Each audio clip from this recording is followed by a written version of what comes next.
And welcome to an exciting adventure on Riding Through the Unknown. I'm your host, Michael, and tonight's show is kind of a special episode because we do have a returning guest, and we are going to be continuing our talk about what she was on before with an additional twist.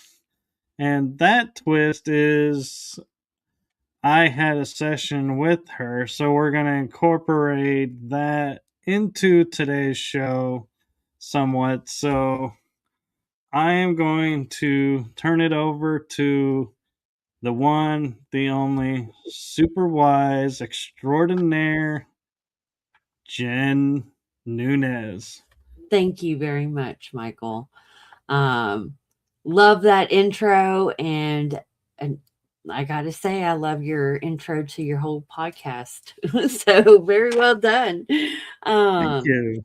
it's great to be back, and it was wonderful to do the session with you and kind of touch on that tonight and kind of carry on to what we were talking about in the last podcast. And um, so much has kind of happened between them. So I'm just going to let whatever flows flow. So, Well, and one thing that when I was looking at my chart, that I saw was called out in the beginning, and it really doesn't kind of explain it. It just says this is what it is. And so I was wondering if you could give more background to the origin of and what that means. Is the four ancient modalities and quantum, what was it? Quantum, boy, I can't even read my own writing on that one. What did I write? Quantum. You know what? I'm going to pull up my chart and go take a quick look. It was at the very beginning. yeah, go right ahead. Are you looking at the ebook that I sent you? Yes, The quantum mechanics. that's So, it. okay. Yeah, I can definitely give a background information of human design, where it came from, and what all you're reading, basically. And I'm gonna do it through my own lens.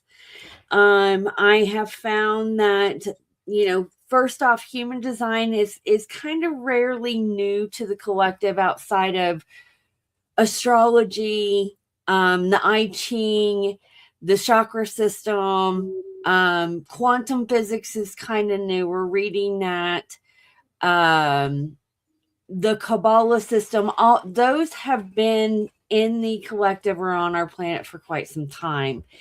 And that's human design is basically all of those concepts into one. And it came through being channeled by a guy back in the 80s and 90s. 90s is really when it came.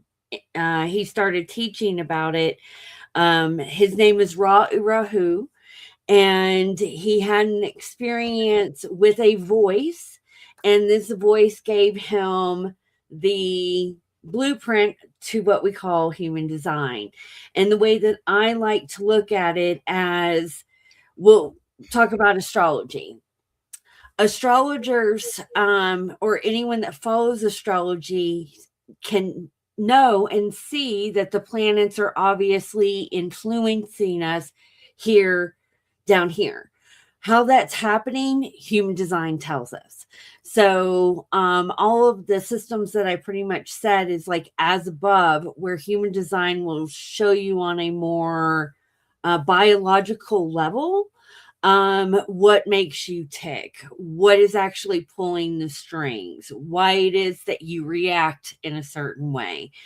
Where the quantum mechanics come in is that we now know that quantum theory is happening. We are creating our own reality. How do we do that? Well, we react by the energy inside of us.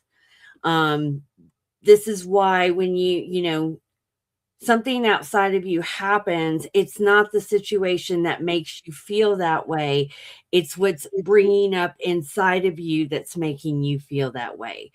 And human design can tell you why that could possibly be, on a very micro level. So I hope that kind of answered your question.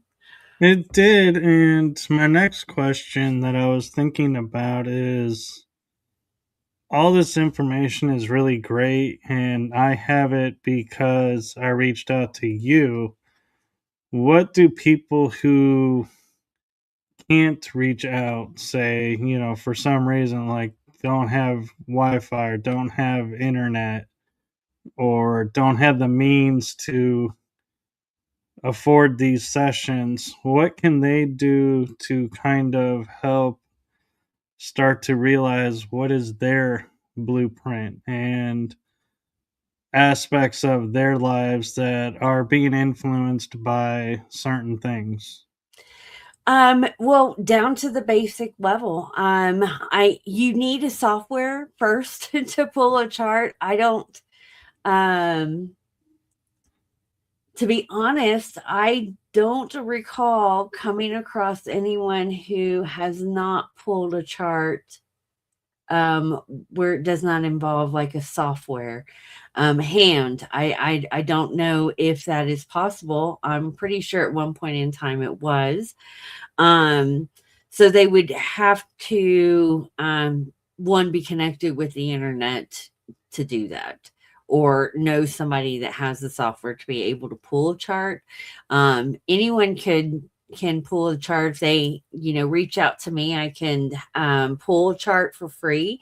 And then to start off with human design, it's really just good to know what what's called your strategy and authority is. And that's all going to be based on your specific type. And your strategy is how you can navigate through life with more ease and grace, like having life happening for you instead of to you. And your authority is going to be your signature signpost. It's going to tell you if you are in alignment or not. And that's what I like to tell people to start with, along with some old-fashioned mindfulness, because the only person that can really convince anyone that that what you are reading, what you are experiencing, what you're learning about yourself is real and there's something to it, is for you to enter into what's called your own experiment and you witnessing that yourself. Human design shows us to get out of the conditioning, the program, the containers that everyone is now waking up to, that is very controlled. Okay. So many of us are realizing that the reality that we live in has been fabricated for an agenda. And there are some guests on your show that know the very extent of that. But when we look at the overall picture, how are humans supposed to interact with each other outside of this outer influence that has been impacting our collective for a very, very, very long time? Human design will show us that. It's pretty amazing. It's very multi-layered. It can you can do it from your easiest of basically what I just said, learning your strategy and authority, and just having that, just knowing that, navigating your life, or you can go deeper into it. It's very multi-layered. And for anybody who, when you do get into human design, it will tell you a lot about yourself. It will tell you about the people that you incarnate with, your family, relationships, all sorts of different things. I mean, I love it. It's helped me transform my life. And I feel like it's going to be a great tool to have in the future as well. Well, I will say, and you probably remember this when we were doing the discussion over the chart, how pretty much it was like you knew everything about me, and I'm like, we haven't talked on this level, but you were like, your chart's showing this, and I was like, yeah, that's me in a nutshell. That's exactly it. And it was like, I don't think there was ever a point in the chart where you said, well, you're this. And I was like, nope, that's not me. It was like everything was spot on. Well, and that was the amazing thing, is that you're living within your design without, knowing human design. And that's overall, that's the most important thing. A lot of us, I'll say this: the personal development, the healing world, the spiritual healing world, especially, you can get trapped in the amount of shadow healing that you have to do. And there are things that you may be working on for a great period of time. I'll use myself as an example. My profile lines, which, your profile lines and everything are based out of the I Ching. Okay. And the I Ching has been, what I think that was channeled, I mean, thousands and thousands of thousands of years ago. I think it's the first thing that actually hit that, outside of astrology. But that's where you get your profile lines. And I'm what's called a 5-1. And the 5 line is a heretical line, it's a heretical energy. And if we look at heretics historically, they've not their lives have not ended well. And it's not, when most of them were executed, it wasn't like they were hung or anything like that. They were executed horrifically for being heretics. And so one of the things, after I had my awakening and I really started to step into my purpose and putting myself online and out there, was one of the core things that energy that was coming up inside of me was being ostracized by my tribe. And that energy has happened to me ever since I started school. Like, as pre-K, people were projecting on me. The 5 line is under the projection field all the time. So I'm going about doing all this healing of, imposter syndrome and, conquering my fear, but I still have this fear. And the more that I dove into the 5 line, that is the signature frequency that's going to come with that line. That signature frequency was also triggering outside circumstances for me to have that experience. And because I was reacting to the experience emotionally, I started manifesting more scenarios. And when I had that epiphany that, oh, this is probably a collective energy that needs to be healed. It's not a personal thing. I could get stuck in victim mentality over the trauma that energy frequency has. But I didn't. I use it to my advantage. And I just looked at it as, I am here to share what I find through in a heretical way. If people like it, they do. If they don't, they don't. But God made me in a certain way. And so I'm going to step into that. But for a long time, I was acting out of shadow, or how the terminology is in human design. It's the not self theme. And that's the shadow aspect. And I could have also spent a lot of money, a lot of time, and a lot of energy trying to heal something that is just a frequency there. I like to look at frequencies as a radio. The radio station is on that frequency. I have the choice to turn up the volume or not. Right. And what's interesting is I have it as my second line. And when I think about it, is how you're describing it is and I don't remember if I brought this up during the session or not, but I took on a major family issue thinking this was mine to fix and underwent a lot of self healing to heal it, to find out after 20 years or 30 years of working on it to go one day and wake up and go, this ain't mine. And let it go. And just as soon as I did, it's like my entire perception and everything changed. And I was like, man, why couldn't this come like, 20 years earlier?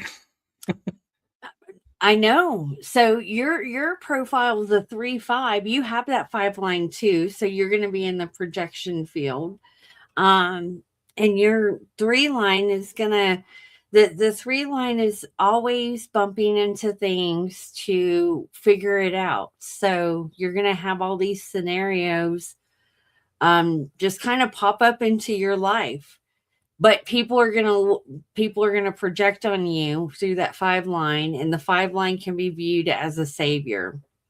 So what you just said too, in that 5 line, that what the 5s tend to do, because we are in the projection field and people will look at us to solve problems or anything like that, we will go ahead and commit to that. So we end up saviorizing ourselves in the process. And I've gone through that too, where I woke up and I'm like, what am I doing? Yeah.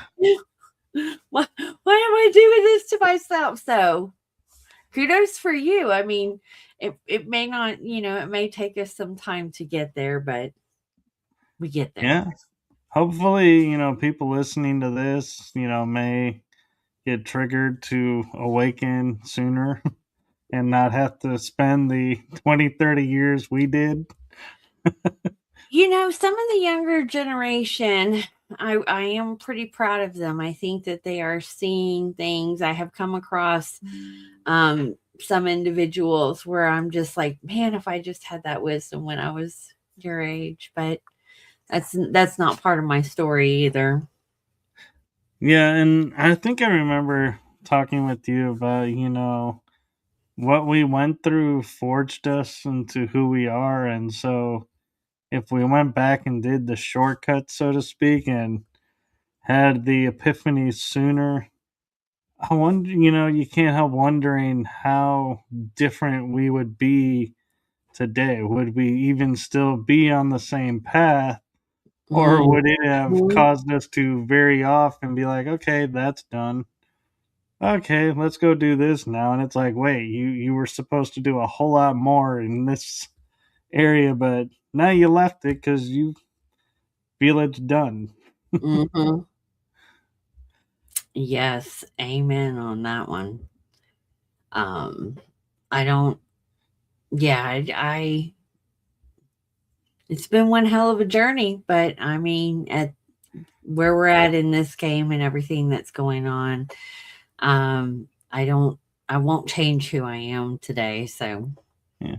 And I love the fact you're wearing a Back to the Future shirt because it's so fitting to what we're talking about. It's been the theme of the day, apparently. Um, yeah, I was trying to get more vintage shirts in. Seems to be my theme this year. I go through that. I'll be like, I'll find like all these shirts and be like, I liked that show. Yeah, let's get that.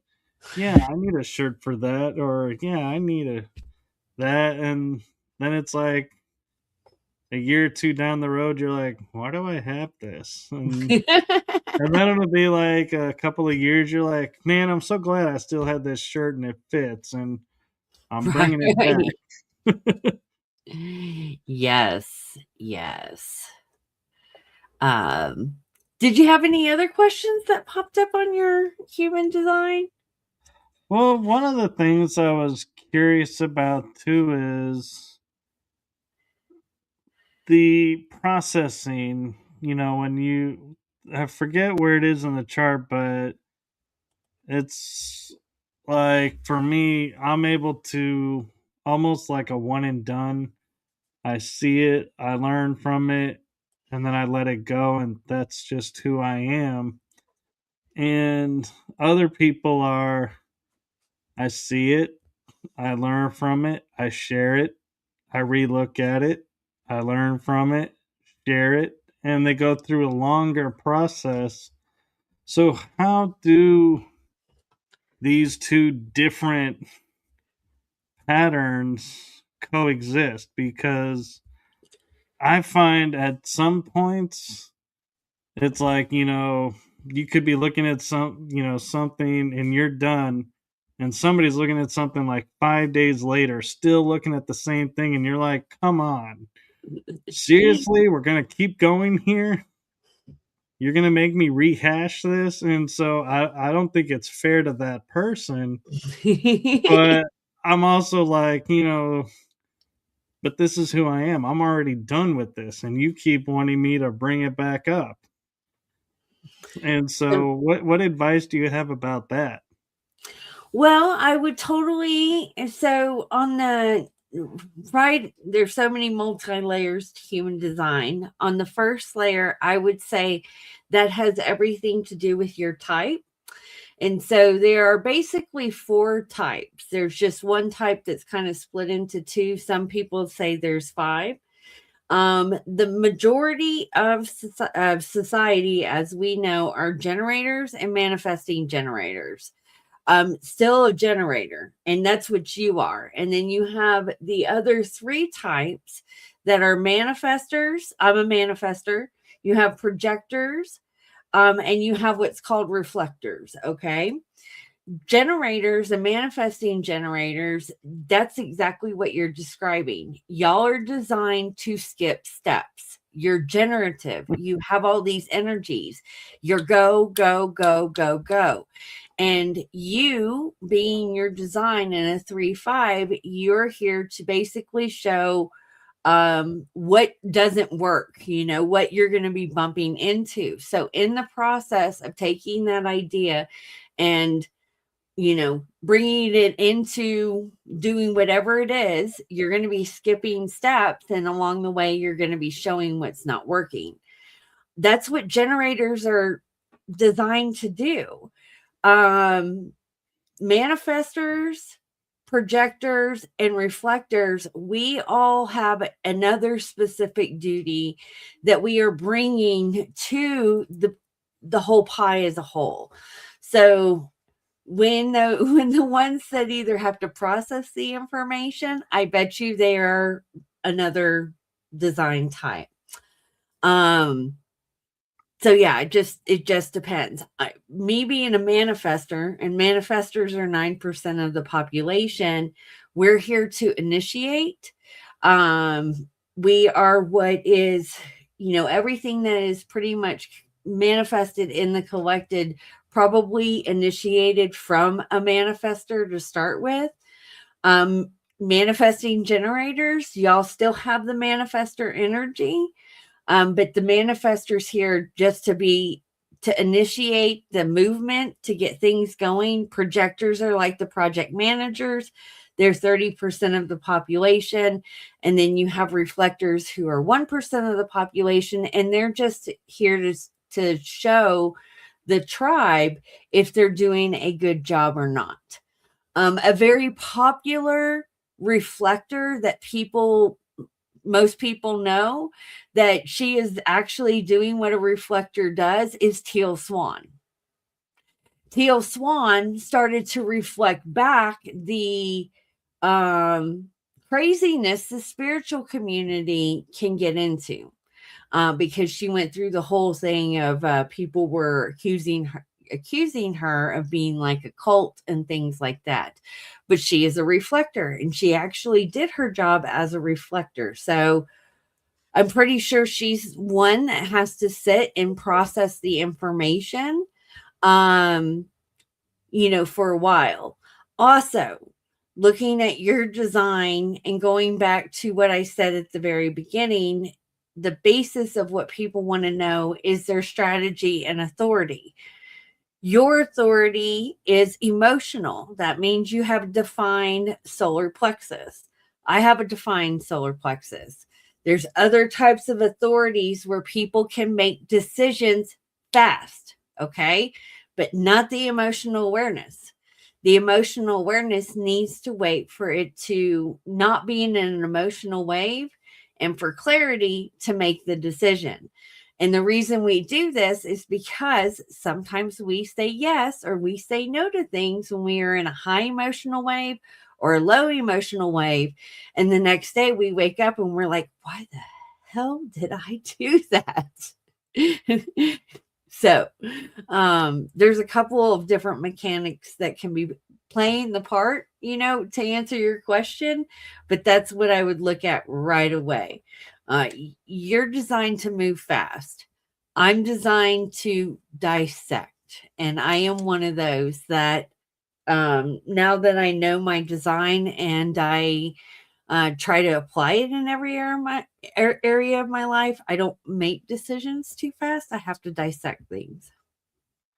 So I'm wondering, as astrology is tied to this, there are signs that are congruent and collaborative, signs that are you are just not going to get along. Mm-hmm. It's forecasted, it's just not going to happen. And since astrology is a part of this, does the types have collaborative and anti-collaborative, to where it's like manifesting Jennifer never get together with, say the what was it, trying to think of the one, it was started with the F, I think it was the reflector. Oh, That's yes. one. Yes, it does. Human design. I don't have a particular formula. You know, your human design is also showing us what your aura is doing. And so sometimes when we get, when we come across another person and our aura is connected with their aura, you can tell right away, if you're going to like someone or if you're not, if you're going to get along with. That can all be dissected by, when our auras are meeting, our designs are going to start to change because I'm going to be filling in your centers, your open centers. If you have what's called hanging gates, that means that the channels are not connected. Those are all going to start to feel connected and everything like that. And depending on what that is, yes, it can. If you don't know human design, you can have more friction. If you're not in your true self and you're acting out of your shadows, that can cause friction. I have gate 45. Gate 45's purpose in the collective is the one that after the resources are gathered for the tribe, it is the one that steps in to distribute the resources for the tribe. Okay, it's a tribal energy. And I have been in scenarios with other people that it can be very intimidating and triggering because it is a leadership gate. And when we have resources, it's much needed because I'll give you an example. Let's say it's, everyone wants to have a community. Okay, we have a community, we have all this food, shit hits the fan. There's some people out there who would go through the whole food in a week when we need to stretch it out for 3 months. Gate 45 is the one that comes in and says, oh no, we're going to do it this way, and starts to distribute. So it can be controlling. It can be very dominant because that's what it's there for. That's what it's there to do. But I've been in scenarios with people where they get triggered, and then they start to project on me that I'm being controlling. And I'm like, no, I'm just doing what naturally comes to me. Sensible thing. Exactly. Because on the other side of gate 45 is gate 21, and gate 21's purpose is to collect the resources for the tribe. It is the hunters that go out and kill the meat and bring it back to gate 45, and gate 45 is like, here, I'm going to feed the whole tribe with this meat instead of, the whole tribe starving. So because I know it, I know what it is. When I see that coming up, I can laugh at it and I can dispel it instead of like getting all up in my feelings and, oh, this person's thinking I'm controlling. And I mean, all sorts of different things. So, to answer your question, yes, it can. There's multiple different reasons and why that is. But yes, you put a bunch of manifestors together, there can be friction. I can't help wondering now when we look at, like, and I'm not meaning this as a dig against mainstream medical practices, but when we have like all these people in therapies and all these people that are going to like couples counseling and doing all this other stuff where they sit and they're just going, well, I don't like this, I don't like that, and when you do this, I don't like and nothing seems to come of it.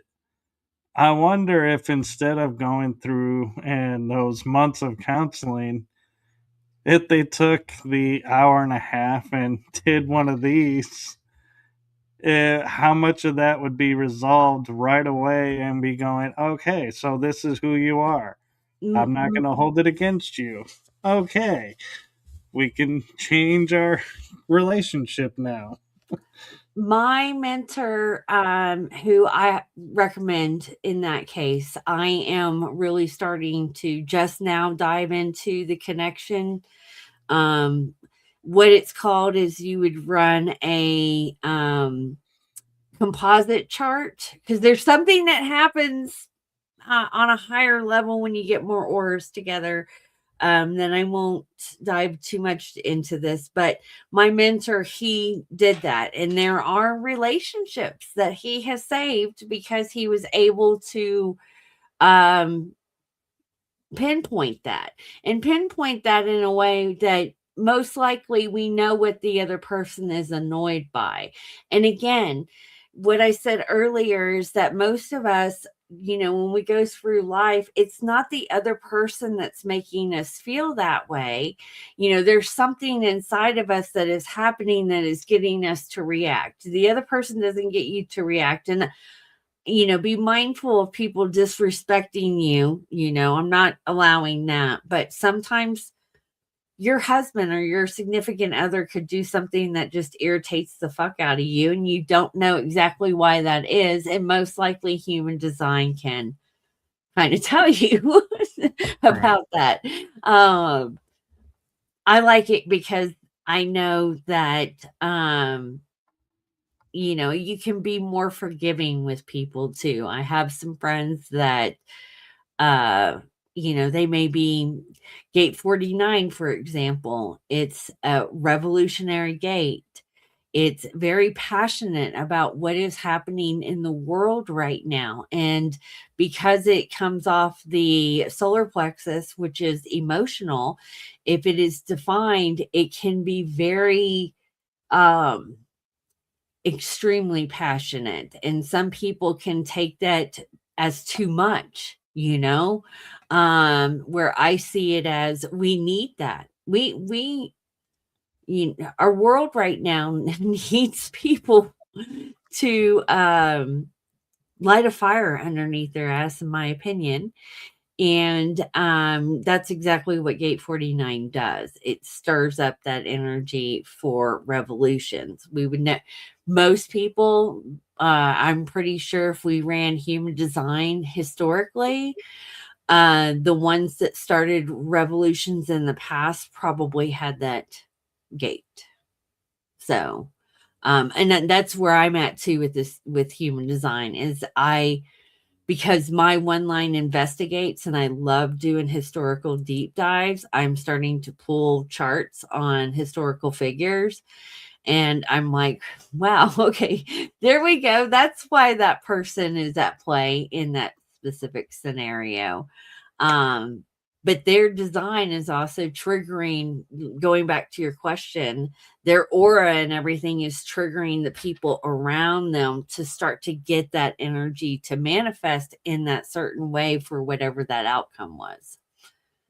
So, and that makes sense. And one thing that when I was looking at my chart before we got started, I remember looking at something and going, I don't really understand this part. And what it was is the variables section, that's PLLDLR, personality, sun, earth, and the design, sun, earth. And I'm looking at it and I'm like, but my mind keeps looking at the PLLDLR, and I'm like, what in the world does that mean?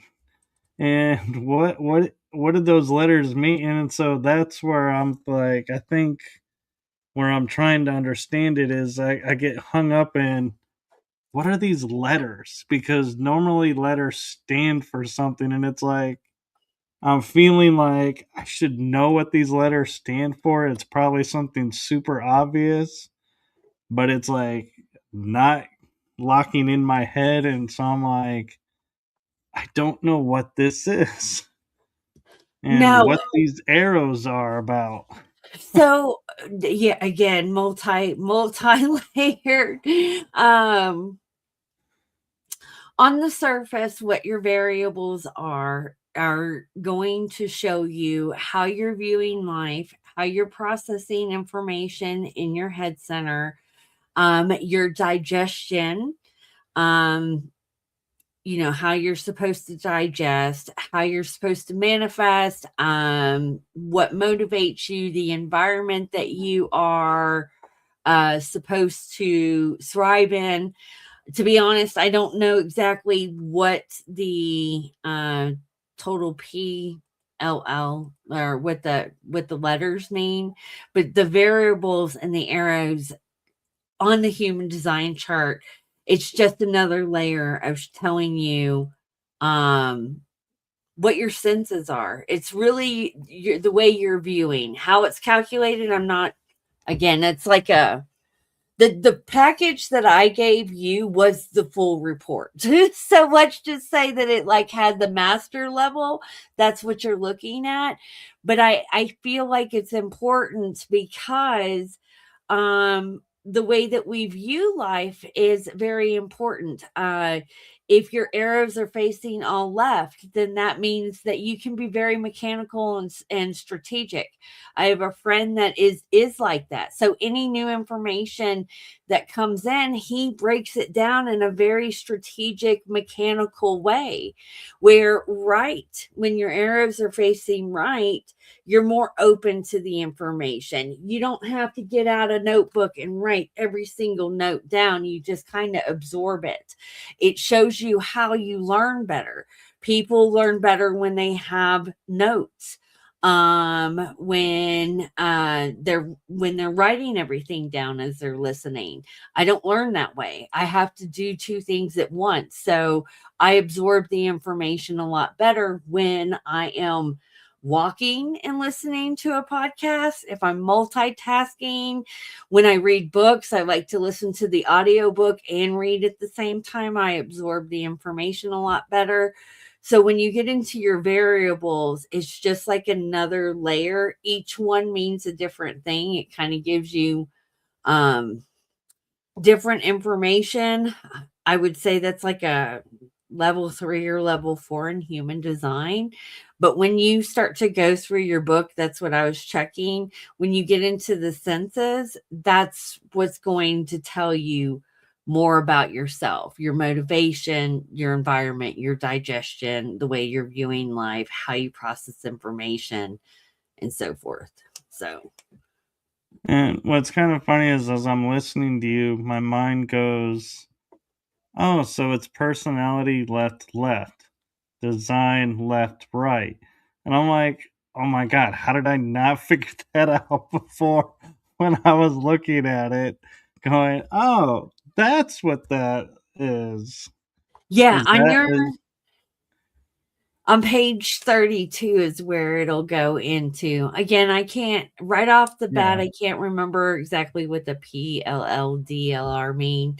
Um, but But yeah, it looks like because I have the two arrows pointing left and then the two arrows pointing towards each other below, and it lists personality first, then design. right. And so I'm wondering, and I'm looking now at it and going, oh, is P the top and the two arrows are pointing left? That's why it's PLL. And It the two might arrows be. pointing together is design is left and right. They're pointing at each other. It might be. That's a good perception. I will have to look into that because now you got me curious. But basically that is what that specific the variables are doing. It's just showing us another layer of information, how you're processing information. The difference is your design side is your personality side is based on the day that you were born. And that is what you inherently know. That's your internal world. And the design side is calculated 88 days before you were born. Because when Ra channeled the information, he believed that the soul did not enter the body until 88 days before its entry into this world. It was there, but it was kind of watching the vehicle being created. The driver had not stepped into the vehicle yet because the vehicle was not ready to go, kind of how the suit wasn't ready for the soul to enter. Right. And that's when your aura starts to come online. That's when your nervous system starts to come online. That's when your everything really starts to connect to the outer world, because prior to that you're in your mom's belly. So that's the difference between the personality and the design side. The design side is stuff that it really rules in the subconscious. It's not that you can't notice the energy happening in the moment, but you really have to practice a lot of mindfulness. That's why I say that's going to be your best tool. It's going to be your best tool regardless right now, is to practice some mindfulness, but you'll be able to actually witness the energy. In the design side, that's our body, that's our aura picking up on the information before this even has a chance to register. And how that's being registered will show you in the variables depending on your arrows. You, my dear, are very left. So you're probably very strategic when the information is coming to you. So, Yeah, that makes sense. And one thing that I'm noticing and I'm curious about too is, we talk about having defined or undefined aspects to us. Have you ever come across someone who is like 100% everything is defined or 100% everything is undefined? Or is it yes. always a mix? No. So a reflector, what makes them a reflector is they are completely undefined. They will not have a defined center, which means that they are really a mirror. They're reflecting back anyone that they come in contact with. So that is what their job is. They are reflecting back the health of the tribe and how the tribe is doing as a whole. And their decision-making process is to wait for 28 days. Their whole life is really tied to the lunar cycles. So they go through Luna's journey every 28 day tied to that. They're very sensitive people. Now, I have come across only one person I have pulled a chart for that was fully defined, and that threw me off too, because our open centers are going to be our greatest teachers. We between our what's called the hanging gate or the open centers is where we are attracting other people to fill that in. So when you are fully defined, you probably feel really secure in your energy. You're not having to, outside of your gates or anything like that. Yeah, you're probably you feel it's probably a little bit different type of energy because all the centers are actually working together to complete like a massive circuitry, okay, in the mechanics of your body. Um but I've only come across one. It's not I don't want to say it's rare, but it's not common. And outside of that majority, all the other design types, the manifesting generators and projectors, we're going to have a mixture. Some defined centers, some not. Some may only have one center defined, so forth. Okay, so for example, I have 8 defined aspects, 2, or no, not 8, 6 defined, and 2 undefined.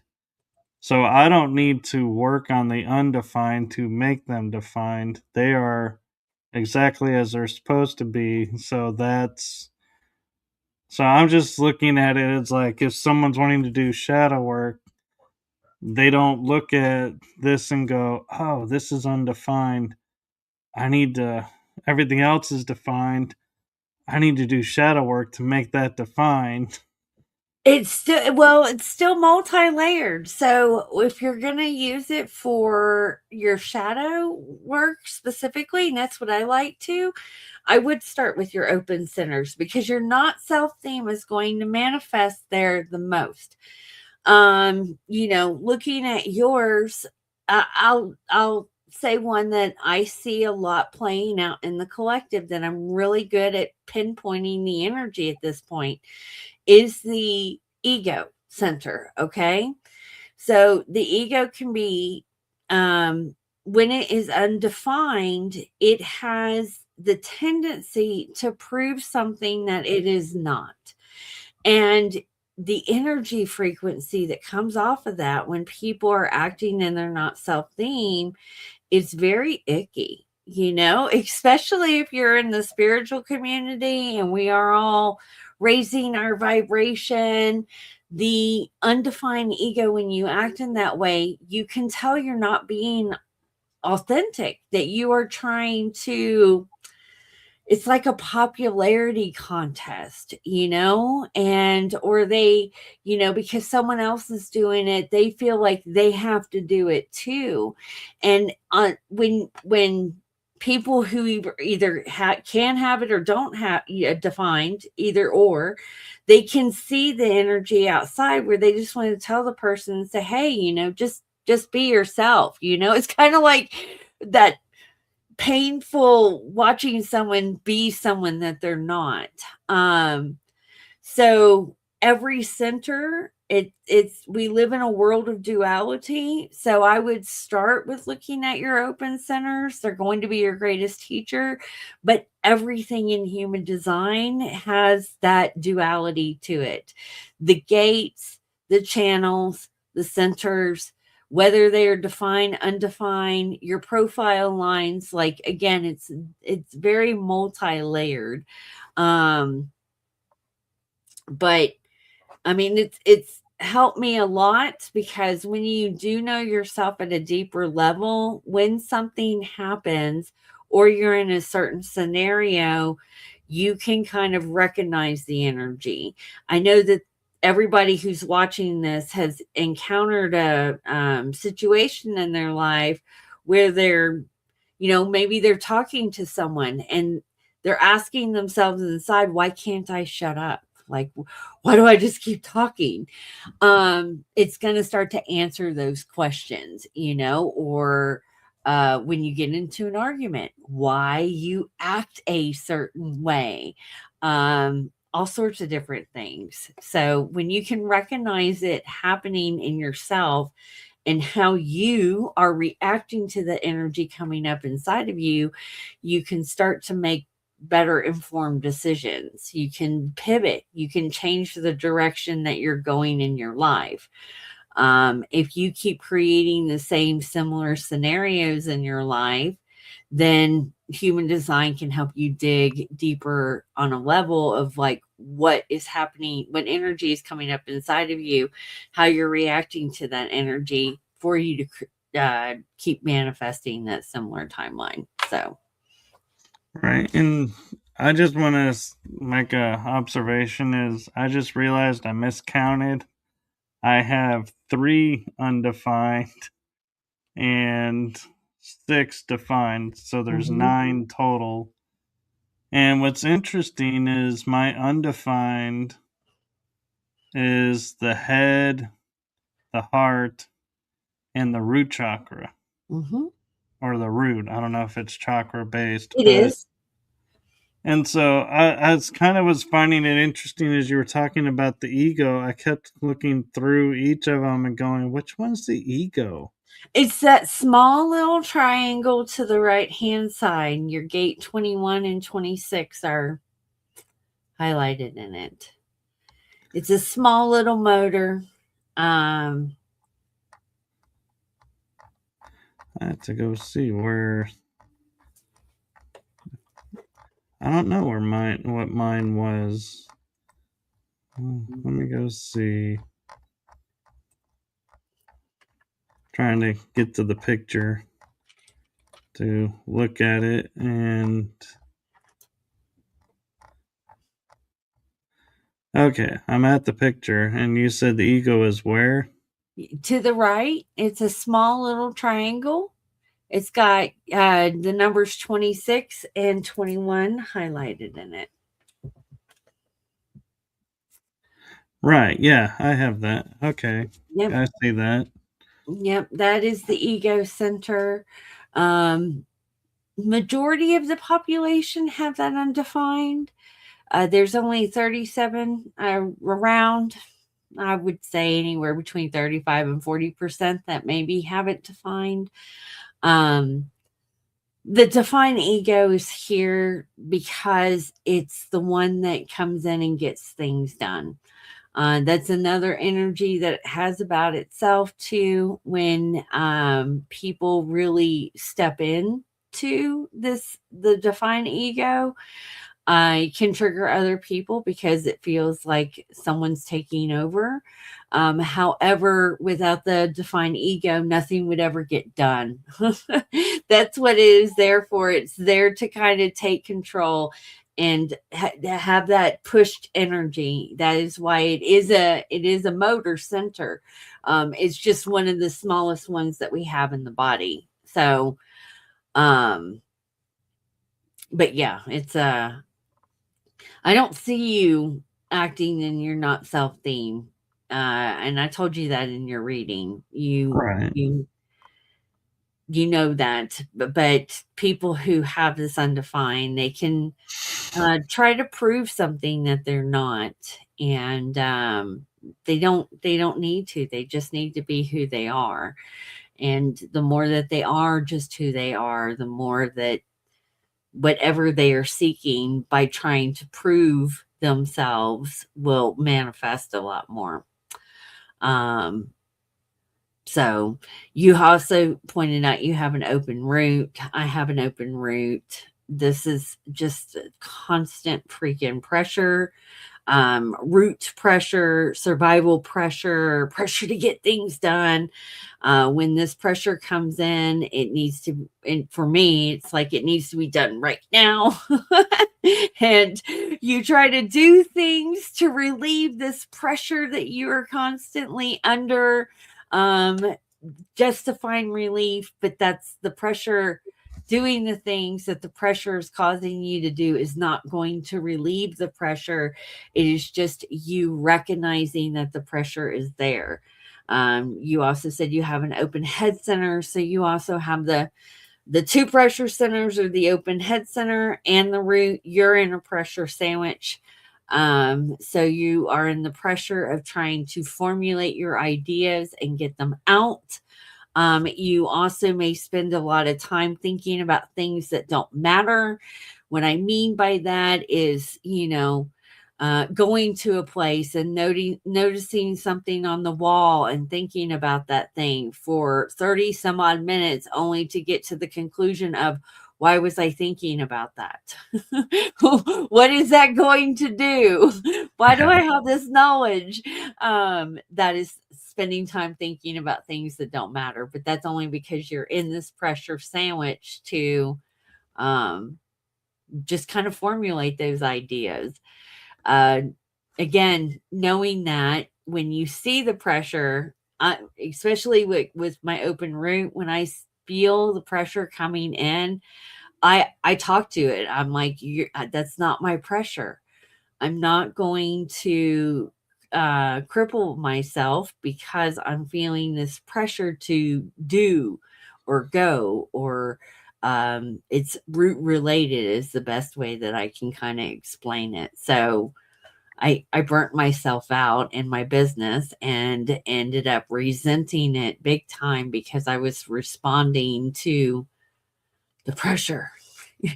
And it can be crippling sometimes if you don't know what it is and you don't recognize it. All right. And one thing I'm also noticing that is interesting, and I don't exactly know what it means, but it's something I've been noticing, is looking at my picture where the red and the black, meaning the design and the personality, are in the same line. Only in one spot are they not equal. Is that normal, or is that something like that one that's not equal I need to work on to equalize it? No, your black and your red lines, the black lines is what's conscious, the red line is unconscious. The reason that they are equal like that only means that at the time of your birth and 88 days prior, that sign, that planet was in that particular line. So I'll give you an example. You have gate 12 both on the personality and design side. Gate 12 on your personality side is in Jupiter and also in your design side. That just means that planet, it's a further planet. It takes longer to move through the gates and everything in the signs and the astrological signs. So that's why you have it double. Okay. Is what that means. So when you have planets that are closer to the Earth, like the moon, most likely it's not going to be in the same sign or the same line because it just moves faster. But to add a deeper level to that, so with your gate 12, you have gate 12 in both sides, but it's not a full channel where it's connecting to gate 22. Your gate 12 is going to be seeking gate 22 to complete it biologically. Right. Because that is the duality. That is where we can get into the yin and the yang into human design. Just like I mentioned earlier, gate 45 distributes the resources For gate 45 to distribute the resources, that needs the resources which gate 21 provides. That's the yin and the yang of that energy. So every gate, and on the other side of that gate by the channel is its companion, so to say. So if you wanted to add another layer of shadow work, you can always look at the gate on the other side. When it's not completed, that's what it is called, a hanging gate. So what's on the other side, biologically, you're going to want to seek.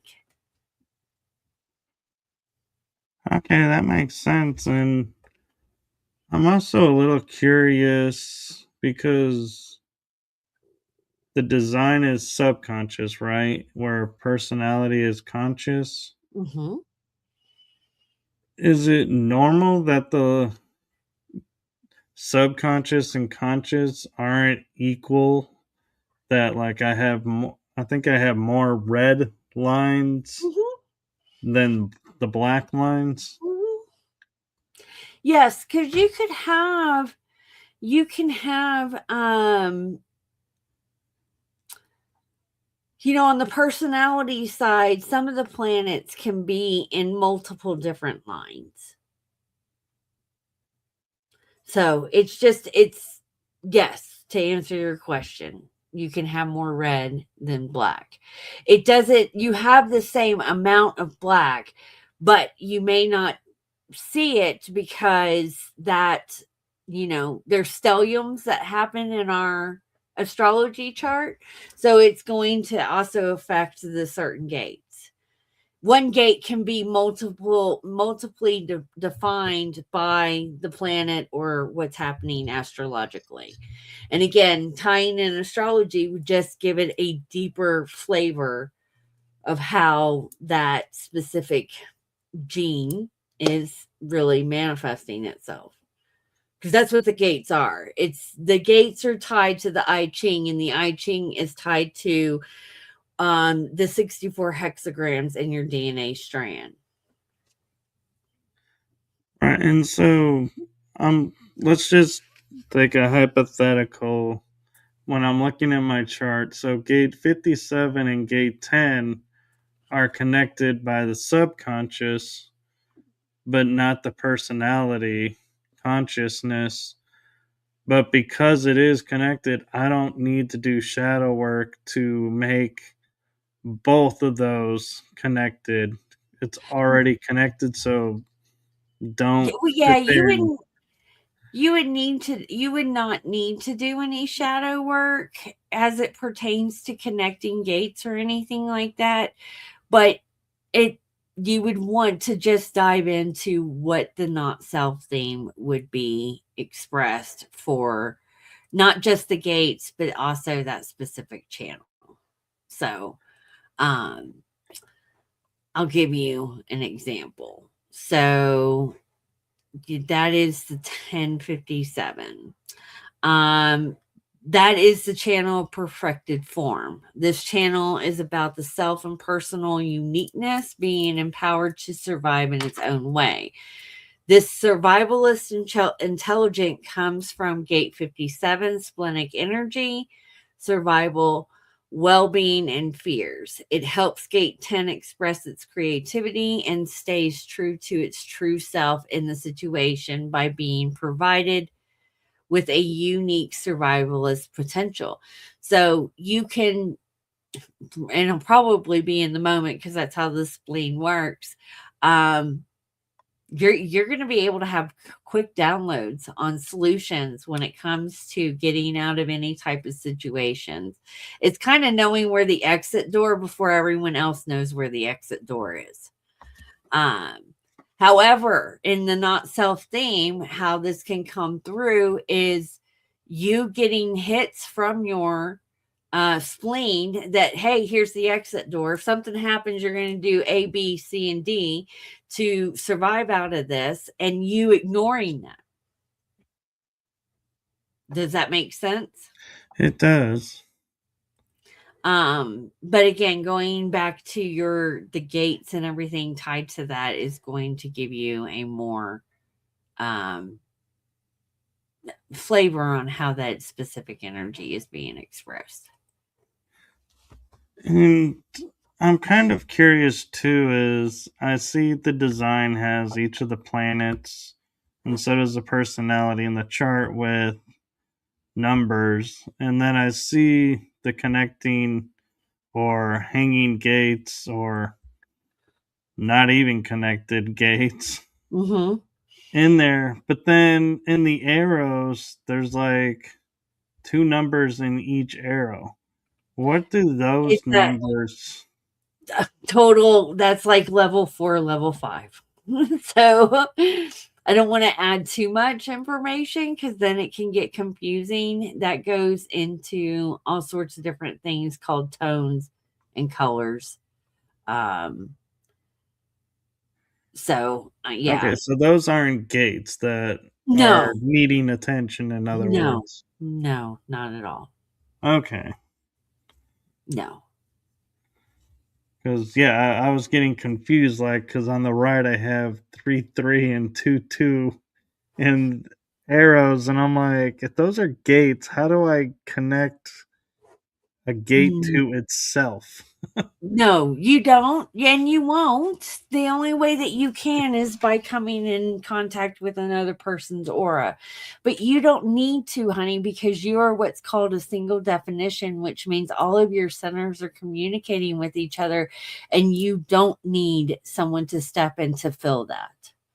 Right. Not ever. I need, there are some channels in my design that is not connected, that when I'm around people who do bridge that, I can feel that energy. It's kind of like, I don't know what it is that I know until someone comes across me, and then that gets connected and I can spit out this knowledge that I've been investigating for a long period of time. Um, I can see it manifest when that happens, but that's because I need someone to come in and bridge that for me. You don't particularly need to do that. I would just really basically, the manual that I gave you, I would just start with that. And when you get into specific information like your centers and your gates, there's going to be your true self and also your not self thing, because both manifest. So Okay. And so I know we talked a little bit about, like, my incarnation crosses, the racks of Eden. I still am kind of a little puzzled. Like, is that referring to the origins, or, because the word Eden, or is that and racks? I'm not familiar with that term either. And so am I like trying to put two different concepts together that aren't supposed to be connected? no, your incarnation cross, you're going to inherently live out. There are several different types of incarnation cross. Yours is specific to what's called Eden. So you can look at it as you're at the very beginning of the journey. Think Adam and Eve kicked out of the Garden of Eden and out in the desert. Okay. Right. The racks is right angle incarnation cross. There's 3 Oh. different types. Your right angle means that you are specific. Uh, you're creating karma. You're here to create karma. Okay. Good karma, bad karma. People get hung up like, oh my God, bad karma. No, your soul is kind of like coming in the, not in the very beginning of the journey, but in this specific incarnation, it is here to help create specific karma, figuring out things, okay, um, in a brand new way. It's fitting because it's revelations. The whole old world is crumbling right now. And it's going to be like we're kicked out of the garden. And what are we going to be doing? Your specific type is here to do that. So majority, again, of the population is right angles. They're creating the karma. You have what's called left angles. I am a left angle. I'm a left angle on the incarnation cross of dominion. Foundation setting is dominion. God gave man dominion over the air, land, and sea. Okay, so one of the things that I teach inside of the Innerversity is setting a solid foundation and claiming your sovereignty, which means understanding which jurisdiction you are really operating in, because it's multi-layered. Left angles are here to not just create karma, but we also clear karma too. I take that seriously. Everyone that comes in contact with me in my life, there's a specific reason. We have a contract to do that, because right now, me and you on a higher level, whether we are aware of it or not, are working through specific karma that we need to help the collective as a whole. Your right angle, you just, are doing it for your own personal reason. Mine is a deeper level. I'm creating and clearing, which we need. And then you have what's called juxtaposition types, and they're very rare, and they are here in their own specific journey. That's it. They come down. It's like they have I don't want to say that it's like a secret mission, but their incarnation is specific to a reason.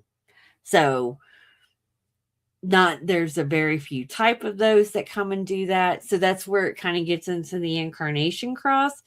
But again, kind of read in your manual, and it'll just dive a little bit deeper what your specific cross is going to do. And most people won't see their cross within their life until later in life. That's where you can look back and start to kind of see that you're living it out. Typically, after you have your first solar return, your solar return is, my opinion, where the consciousness is going to really start to alter and mature in a way. Because typically, this isn't mature until later on in life. Right. And what I'm finding also interesting and liking is there's the connection to the planets and celestial objects versus going, okay, yeah, this house, which I never understood what a house was in astrology, because my mind looks up in the sky and I'm like, there's no houses up there. What are we talking about? What are we creating here? And so I like that it's just the planets, and that you don't sit there and go, oh well, this isn't no longer a planet. No, it's a planet. It doesn't matter which type of planet now that we're defining those, which I find highly kind of insulting to nature, that we are taking what they created and said, oh no, we're gonna reclaim and redefine what you did to fit our needs. It's like, what?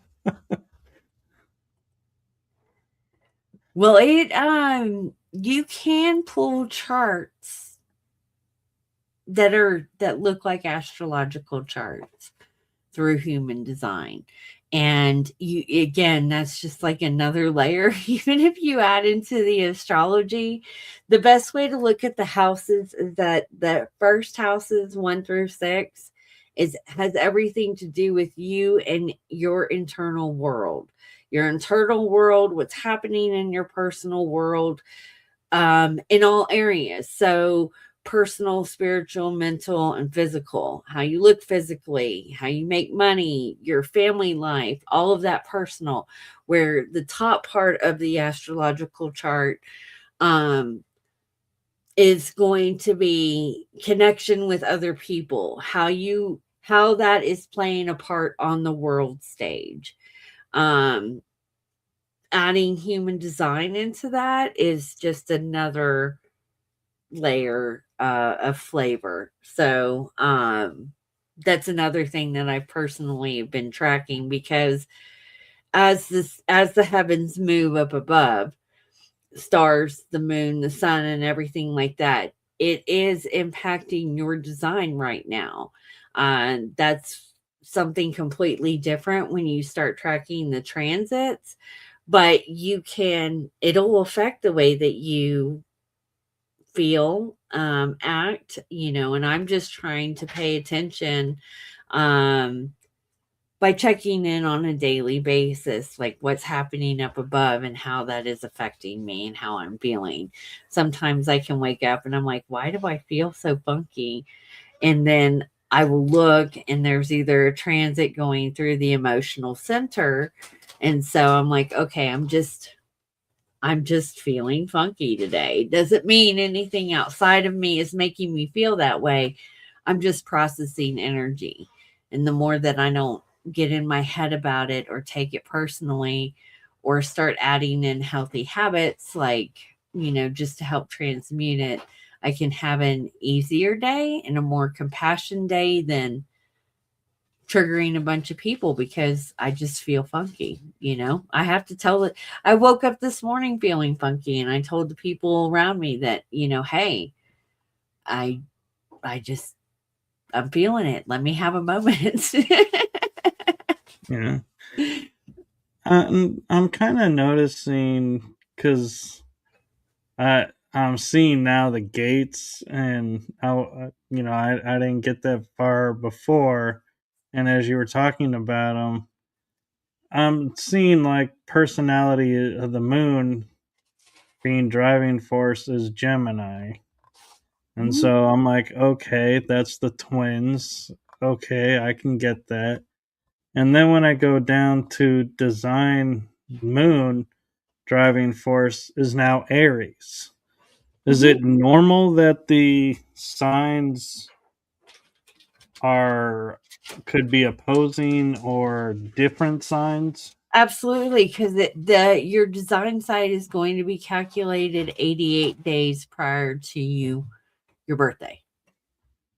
So the moon's, for example, it changes signs every 2.5 days, roughly. So if your moon was in Gemini, 88 days prior to that, it wasn't in Gemini. It was going to be in Aries. So that's how that's calculated. But you don't, again, you don't need to know astrology. You don't even need to. That's just a additional layer. I don't even know how many layers human design is, to be honest. So I don't want to get anyone confused, or if you don't know astrology, you don't need to add that in. You can. It would just make a little bit more sense. I have a Gemini moon. That's mental. Okay. So your mind works very dualistic, and you have it defined in gate 35, which is, why do I not see gate 30? Where's the moon? Oh, okay, here it is.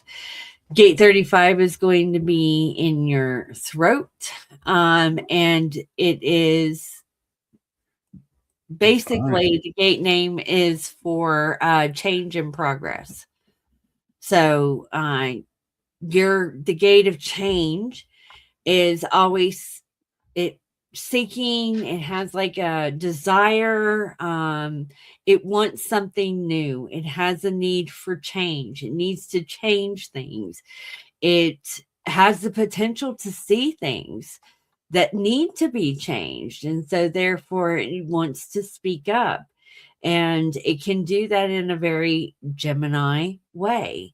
Geminis can be very playful, and also with that change, because Gemini is the twins and dualistic, you may change your mind about things too. in a very quick way. So that particular gate is really all about progress. It's all about change. It's all about pushing change, and that can manifest or come through in a very Gemini way. Okay, and one of the reasons too why I was curious about that is I always find it interesting. I'm a water sign being born under Pisces, but I generate so much heat with my body, which that would be a fire sign. And I'm like, I'm not a fire sign, I'm a water sign. So I often have wondered, why does my body generate so much heat? I don't know. I would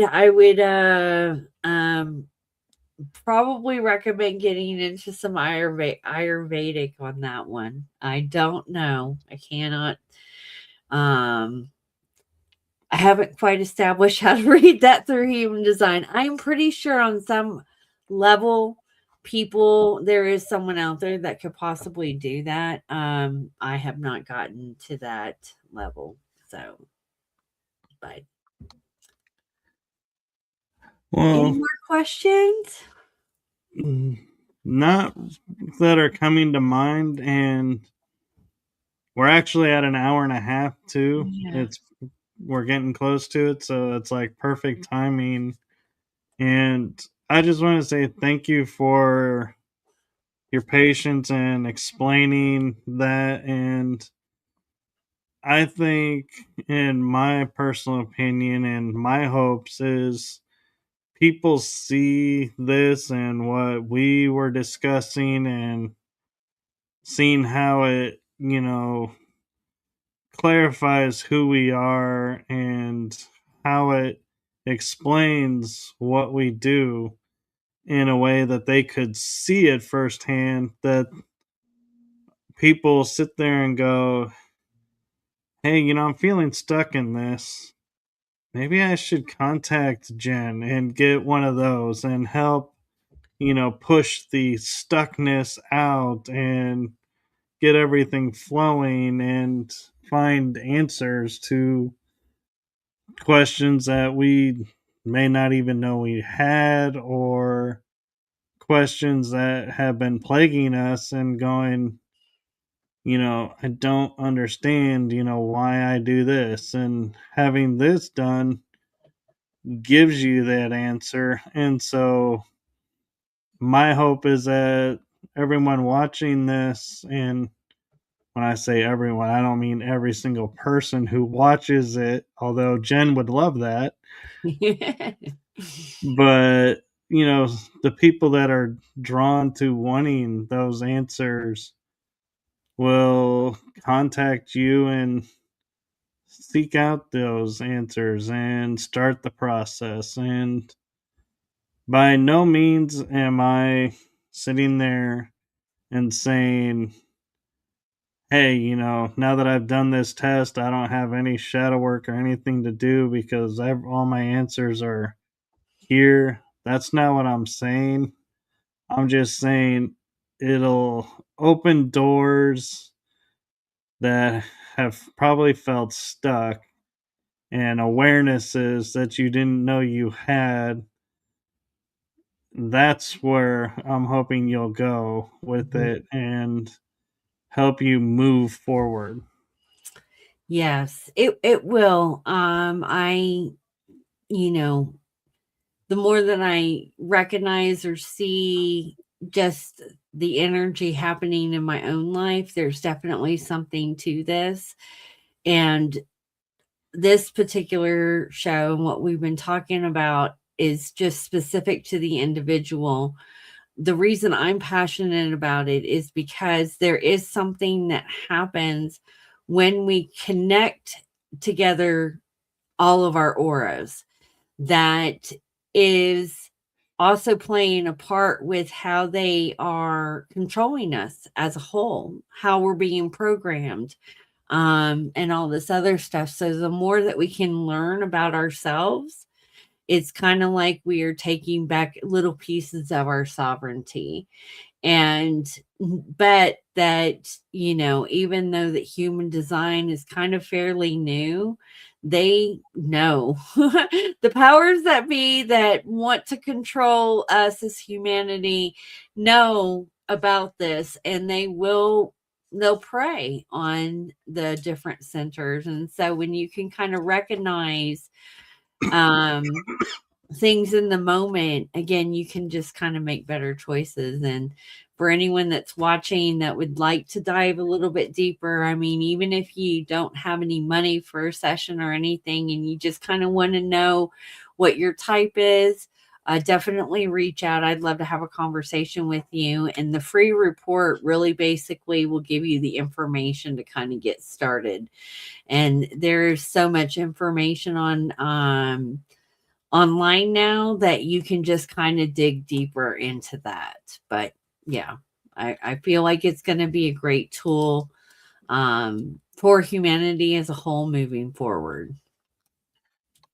And one question I kind of curious about, as we're talking about, being programmed and everything, is there a specific defined or undefined aspect that makes some people more not accessible, what's the word, more Influenced or able to be susceptible? susceptible to the programming, and some that are like they'll take it and then they're like, wait, nope, something's not right, and break out of the programming?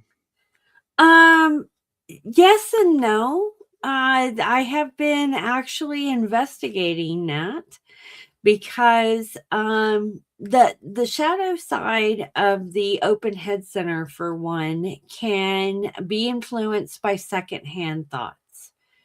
And so true ideas and everything that are manifested into the collective really are originating from someone who has a defined head center. Okay. I have a defined head center, but there's a shadow to the defined head center. That's where I feel closed mindedness comes in.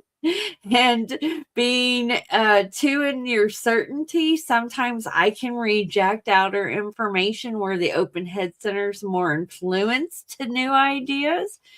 So it can go in multiple different ways. It's really just kind of being mindful of how you could be possibly influenced. But I'm still investigating this myself because I know that they are programming us through a lot of our centers and the open centers.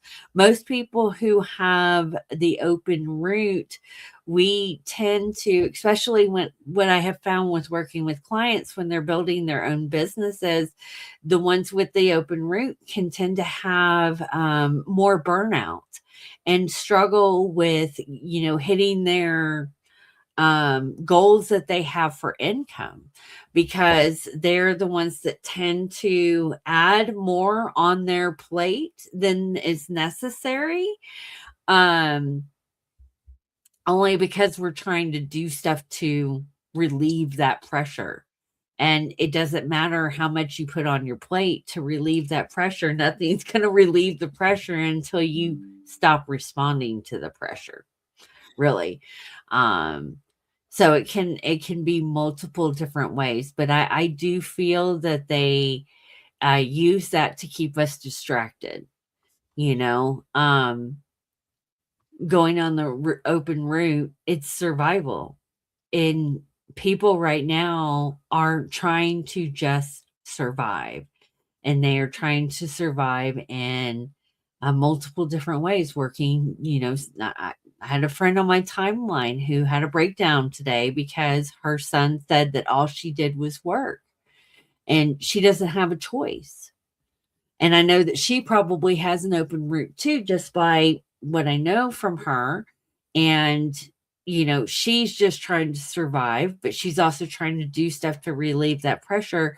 But it's like they can't get ahead because that center, because of that pressure, is going to get you to do things.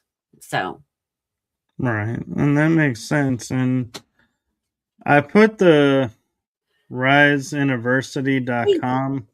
site on. Is that where you want people to go? yeah, absolutely. That's the first point of entry, and then they can find me, send me a message, pretty much anywhere on social media. I'll reply. I am currently having my assistant help me with kind of revamping my website, so they can just send me a message and I can send them the link to download their chart.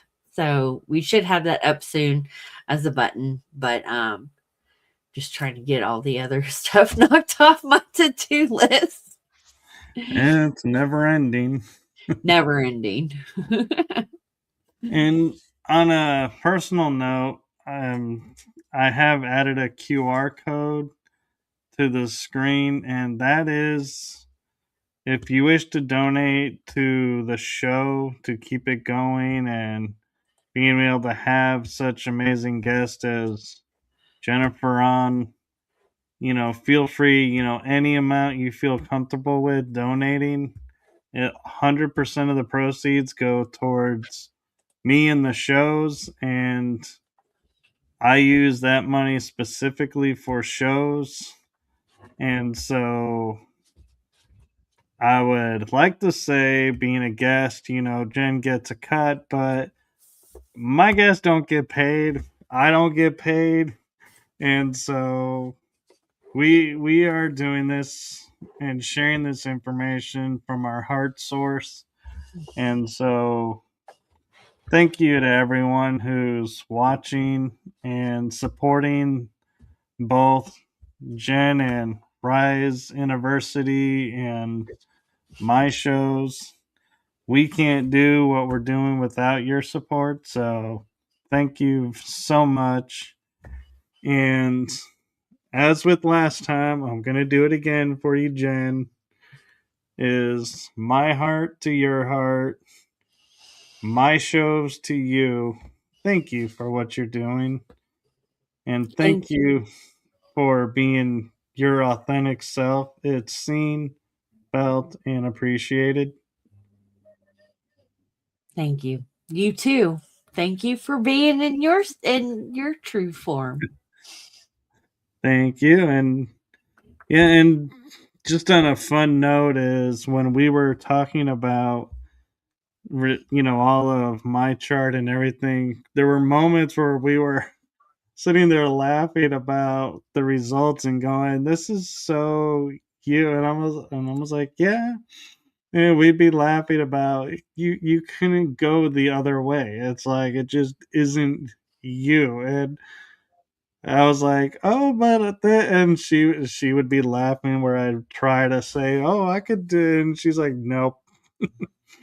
So Mm-hmm. there is some fun to it as well. So don't think everything's gonna be like, "Oh, it's this, this, this." There is a little fun side to it as well. Yes, and that's the joy and the blessing that it does bring, because sometimes we can take ourselves way too serious. And now when I start to see certain energy that may not be my most pleasant side, when I can see it come up, I can laugh at it and just kind of laugh at myself. Again, I'm going to reference my gate 45 because I recognize it. Sometimes it can come in and get and be controlling about certain things. And when I see it, I'm like, okay, I just laugh at myself about it. I don't have to react to the energy. I just, it's there. And at the end of the day, it is just energy. And you can not take yourself so seriously and take this journey called life so seriously. Um, on some level, we did come down to enjoy it as much of a shit show of a container that we are in. When we do know who we truly are, we kind of it's a blessing. So It thank is. you. And so you're welcome. And be sure to like, subscribe, and follow along my YouTube channel as well as Jen's YouTube channel, because you never know when she'll be popping back up on the show and sharing new information that she may have discovered, or diving deeper into information we've already shared. And it's a never ending cycle. And on Saturday, in a couple of days, I'll be doing a presentation at a conference online, and I'm talking about the power and the mythos of the hero's journey. And I can't help but kind of be like looking at all that was just unveiled to me through this process, going, so that's why this hero's journey happened at this point, and this hero's journey is going on now, and this hero's journey is yet to come. Is It's all entangled. Yep. Pretty amazing. Good luck on your conference too. Thank you. And with that, I'm going to say good night to everyone. Have a wonderful night. And as a little humor to end the show with, I'm going to say, in full disclosure, Jen and I are operating on not full sleep. So I am so grateful that this came out and turned out the way it did, because we both were like, yeah, we're both operating not at 100% with No, sleep. And so we're like, I'm hoping this will go well. it did. Thank you very much. I'm glad we got to do it. Yes. And so get some rest. And I'm going to go get some rest. And blessings to everyone. And the biggest thing I will say real quick that came out of doing this with Jen, I always talk about having hope, and I always talk about hope being key to everything and such a powerful aspect that's always around the corner.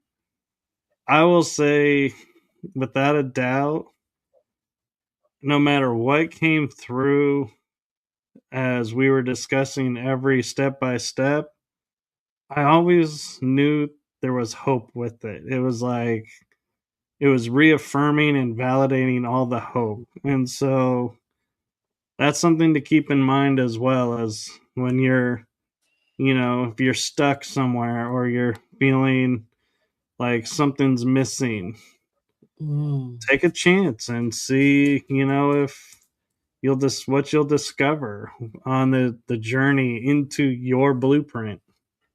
Love that. Thank you for that. That's beautiful. You're welcome. And you can send me the royalty checks later. No, just kidding. Thank you. Y'all have a wonderful evening. Yes. And we are going to now switch over to the outro. So good night, everyone. Bye, guys.